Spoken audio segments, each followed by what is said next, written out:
স্বামী ঘুমিয়ে গেলে স্ত্রী 2টি জিকির করলে তাদের ভিতরে ভালোবাসা বৃদ্ধি পাবে এবং ওই সংসারে অনেক উন্নতি হবে। মনে রাখবেন, প্রতিটি স্ত্রী চায় সে তার স্বামীর সংসারে ভালো থাকতে এবং স্বামীর সংসারে যাতে করে উন্নতি হয় এটা প্রতিটি মা বোনই চায়, কিন্তু তারা আমল করতে চান না।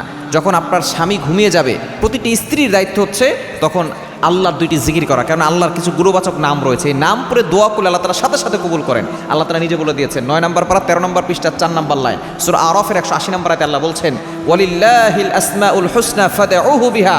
আল্লাহর এই গুণবাচক নাম পরে দোয়া করলে আল্লাহ পাক রব্বুল আলামিন সেই দোয়াটা অ্যাকসেপ্ট করে নেন, কবুল করে নেন। সুতরাং যখন কোনো স্বামী ঘুমিয়ে যাবে তখন ওই স্ত্রী স্বামীর মাথার কাছে এসে স্বামীর মাথায় হাত রেখে 2টা জিকির করবে। 1 নম্বর হচ্ছে ইয়া ওয়াদুদু, আল্লাহর এই গুণবাচক নামটি ইয়া ওয়াদুদু যদি সে বেশি বেশি পড়ে আল্লাহ পাক রব্বুল আলামিন ওই স্বামী স্ত্রীর ভিতরে ভালোবাসা বৃদ্ধি করে দিবেন। বর্তমানে ম্যাক্সিমাম সংসারের ভিতরে স্বামী স্ত্রীকে দেখতে পারে না, স্ত্রী স্বামীকে দেখতে পারে না।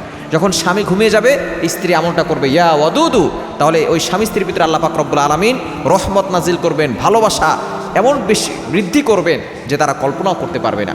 এবং 2 নাম্বার হচ্ছে ইয়া রাজ্জাকু, ইয়া রাজ্জাকু, হে রিজিক দাতা।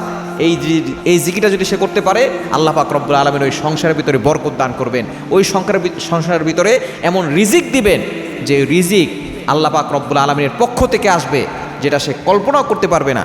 লা রাযাকাকুম কামা ইয়ারযুকুত তায়র, যেভাবে আল্লাহ তাআলা পাখিকে রিজিক দেন আল্লাহ তাআলা সেভাবে ওই সংসারের ভিতরে রিজিকের ব্যবস্থা করে দিবেন।